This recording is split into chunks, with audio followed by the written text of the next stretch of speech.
సంగారెడ్డిలో సీఎం రేవంత్ రెడ్డి పర్యటిస్తున్నారు. మాజీ ప్రధానులు నెహ్రూ, రాజీవ్ల విగ్రహాలను సీఎం రేవంత్ రెడ్డి ఆవిష్కరించారు. అంబేద్కర్ స్టేడియంలో ఏర్పాటు చేసిన బహిరంగ సభ వేదికగా కొత్త స్మార్ట్ రేషన్ కార్డులు పంపిణీ చేస్తున్నారు సీఎం. ఇప్పుడు లైవ్ చూద్దాం. శుద్ధి లేకుండా పోయింది, ఒరేసుకుంటే ఉరేసుకున్నట్టే అని చెప్పి ఆయన పొలంలో వందలాది ఎకరాల వరి పండించుకున్న విషయాన్ని తెలంగాణ ప్రజలు మర్చిపోయినారని అనుకుంటున్నారా? మరి ఈనాడు మీకోసం కష్టమైన బరువైన 500 రూపాయల బోనస్ తోని ఈ రోజు వడ్లు కొనుగోలు చేయడమే కాదు, ఆ వడ్లను బియ్యంగా మార్చి 3,48,00,000 మంది పేదలకు సన్న బియ్యాన్ని అందించే కార్యక్రమాన్ని మన ప్రభుత్వం ముందుకు తీసుకెళ్తున్నది కదా. ఈ రకంగా ఆనాడు రైతు బంధు అన్నాడు, 10,000 రూపాయలు ఎకరాకన్నాడు. నేను రైతు బంధు చేయలేదు, రైతు భరోసా మీద ఇంకా 2,000 పెంచి 12,000 రూపాయలు ఎకరాకి ప్రతి సంవత్సరం 32 నెలల్లో 36,000 కోట్ల రూపాయలు రైతు భరోసా పథకం కింద 70 లక్షల రైతుల ఖాతాలలో మా ప్రభుత్వం ఇందిరమ్మ రాజ్యంలో ఈ రోజు రైతుల ఖాతాలో నగదు బదిలీ చేసినాం. నేను సవాల్ విసురుతున్న చంద్రశేఖరరావు గారికి నీ జిల్లా గడ్డ మీద నుంచి రా శాసనసభలో చర్చిద్దాం. రైతుల కోసం మేము చేసిన మేలు ఏందో, మీరు చేసిన అన్యాయం ఏందో ఈరోజు మాట్లాడదామని నేను అంటున్నా. అదేవిధంగా ఆనాడు 1,00,000 రూపాయల రుణమాఫీ అన్నాడు, 4 విడతలు అన్నాడు, అసలు ఇస్తా అన్నాడు, మిత్తి ఇస్తా అన్నాడు. 2 సార్లు ముఖ్యమంత్రి అయినా 6 లక్షల రూపాయల రుణమాఫీ చేయలేదు. ఆయన ఇచ్చిందంతా మిత్తికే సరిపోయింది. కానీ మన ప్రభుత్వం అధికారంలోకి వచ్చిన వెంబడే సంవత్సరం తిరిగే లోపల 21,000 కోట్ల రూపాయలు 25 లక్షల మంది రైతుల ఖాతాలలో 2 లక్షల రూపాయల రైతు రుణమాఫీ నగదు బదిలీ చేసి భారతదేశం మొత్తం మీద అప్పులు లేని రైతుని తెలంగాణ రాష్ట్రానికి అందించిందన్న విషయం నేను ఈ సందర్భంగా చెప్పదలుచుకున్నా. కేంద్ర ప్రభుత్వం ఇచ్చిన నివేదికల్లో అతి తక్కువ అప్పుల్లో ఉన్నది తెలంగాణ రాష్ట్ర రైతాంగం అని నివేదిక ఇచ్చిన మాట వాస్తవం కాదా? బీజేపీ నాయకులకు కనిపిస్తలేదా అని నేను అడుగుతున్నా. మీ ప్రభుత్వమే కదా రుణం లేని రైతులు ఉన్నది తెలంగాణ రాష్ట్రంలో అని కేంద్ర ప్రభుత్వం నివేదికలు ఇచ్చింది కదా. బీజేపీ నాయకులు అది చదువుకుంటే రైతుల కోసం మన ప్రభుత్వం చేసిన మేలు ఏందో ఈనాడు కళ్ళకు కట్టినట్టుగా కనిపిస్తుంది. అందుకే ఇవాళ ఉచిత కరెంట్ అయినా, పండించిన పంట కొనుగోలైనా, సివిల్ సప్లైస్ కార్పొరేషన్ ఇంతకుముందు ఉత్తమ్ కుమార్ రెడ్డి గారు నాతో పంచుకున్నారు.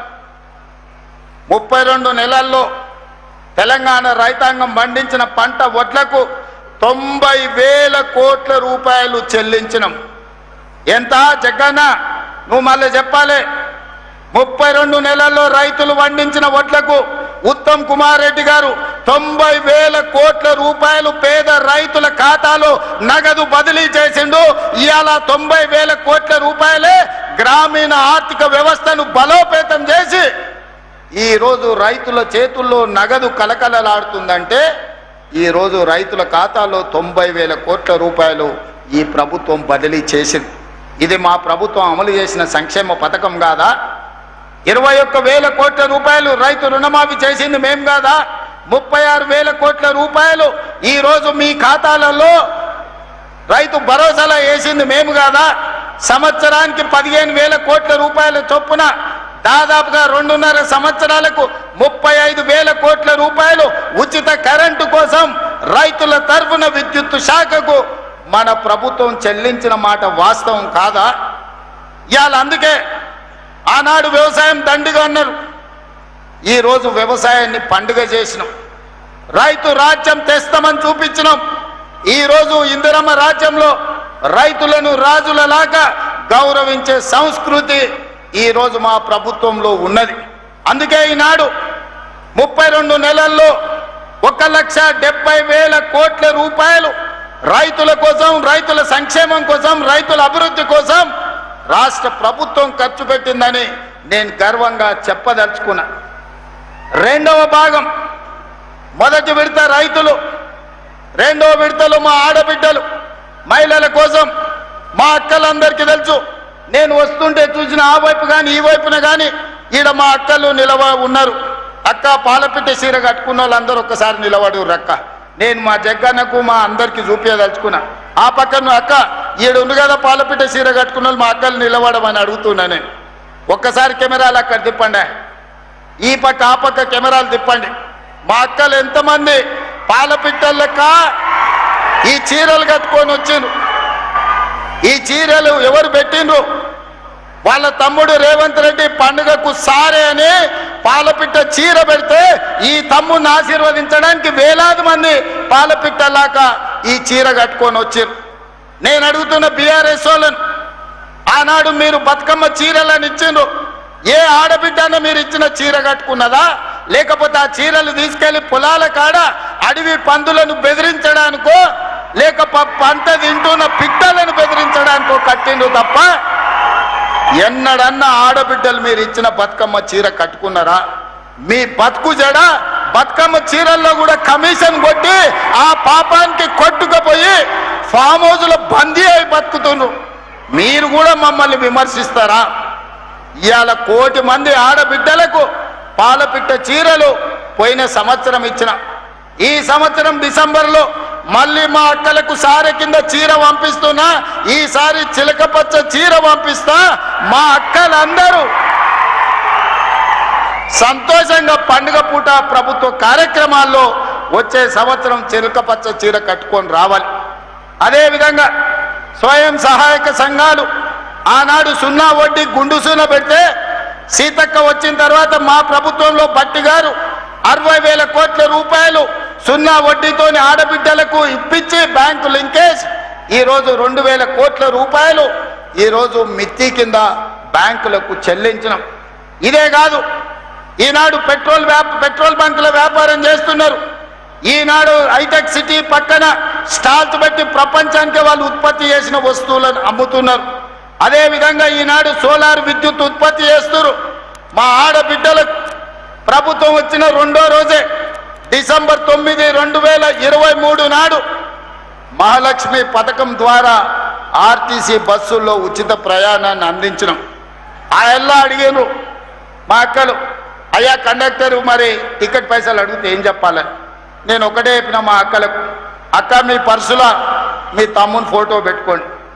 ఎవరన్నా కండక్టర్ బస్ కిరాయి అడిగితే ఇట్లా తీసి ఫోటో చూపించి మా తమ్ముడు పట్నంలో ఉంటాడు, బస్ కిరాయి పైసలు ఇస్తాడు, పోయి అడుగుకోండి అని. ఇవాళటి వరకు మా అక్కల్ని అడుగుతున్నా, అమ్మగారింటికి పోయినా అమ్మవారిని దర్శించుకోనికి పోయినా ఎవరన్నా మిమ్మల్ని బస్ కిరాయి అడిగినరా? అక్క ఎవరన్నా కిరాయి కట్టమని అడిగినరా? చెయ్యి అడ్డం పెడితే బస్ ఆపీరు, మీరు దిగుతున్న కాడ దించిపోయినరు తప్ప ఎవరన్నా ఒక్క పైసా మిమ్మల్ని అడిగినరా? ఇది ఉచితంగా రాలే. మీ తరపున మంత్రి పొన్నం ప్రభాకర్ గారికి 11,000 కోట్ల రూపాయలు 32 నెలల నేను బస్ కిరాయిలు కట్టిన మా ఆడబిడ్డల కోసం. ఒక్క పైసా వాళ్ళని అడగొద్దు, అన్ని పైసలు ఎన్ని కోట్లైనా నేనే కడతా. రాష్ట్రం నలుమూలల మా ఆడబిడ్డలు ఎక్కడికి పోయినా, అమ్మగారింటికి పోయినా, అమ్మవారిని దర్శించుకోవాలన్నా అంతకుముందు ఇంటాయన కాడ చేయి చాపితే ఈసడించుకునేటోళ్ళు. అత్తనేమో అమ్మ పోయి వంటింట్లో వంట చేయిపో, రొట్టెలు చేయిపో అని అనేది అత్త అమ్మగారింటికి పోయేస్తా అంటే. ఇవాళ మా అక్కలకి ఎవరిని అడగాల్సిన పని లేదు. ఇంటాయన బాయికాడికి పోతే అమ్మగారింటికి పోయి అమ్మని చూసి మళ్ళీ ఇంటికి వచ్చేటట్టు వెసులుబాటు ఉన్నది ఇవాళ. మరి ఈ బస్సులు ఉచితంగా మీకు ఇచ్చిన మాట వాస్తవం కాదా అక్క? ఇవాళ మీకోసం 1000 బస్సులు కొనిచ్చి బస్సులో ఉచిత ప్రయాణమే కాదు 1000 బస్సులకి మిమ్మల్ని యజమానులను చేసిన మాట వాస్తవం కాదా? ఆ ఎల్ల రిలయన్స్, అదానీ, అంబానీలు విద్యుత్తు లేకపోతే పెట్రోల్ వ్యాపారంలో ఉంటే ఇవాళ మా ఆడబిడ్డలకు ఆ వ్యాపారం అందుబాటులోకి తెచ్చింది నిజం కాదా? బడి పిల్లలకు 27 లక్షల మంది పిల్లలకు బట్టలు కుట్టే బాధ్యత ఆనాడు పెద్ద పెద్ద కంపెనీలకు ఇస్తే ఆ కంపెనీలను మెడల్ పట్టి దొబ్బి ఈ ఆడబిడ్డలకు ఇచ్చిన మాట వాస్తవం కాదా? 27,000 స్కూళ్ళు రాష్ట్రంలో ఉంటే స్కూళ్ళ మెయింటెనెన్స్ మొత్తం అమ్మ ఆదర్శ పాఠశాల పేరు మీద మా ఆడబిడ్డలకు అప్పచెప్పిన మాట వాస్తవం కాదా? ఇవాళ ప్రతిదీ ఇందిరమ్మ ఇల్లు మొదటి విడత 4.5 లక్షలు, రెండో విడత 2.5 లక్షలు, 7 లక్షల ఇందిరమ్మ ఇల్లు ఇస్తే ఆడబిడ్డల పేరు మీదనే ఇల్లు ఉండాలి అని ఆడబిడ్డల పేరు మీద ఇవాళ ఇందిరమ్మ ఇల్లు మంజూరు చేసి 5 లక్షల రూపాయలు ఉచితంగా మీ ఖాతాలో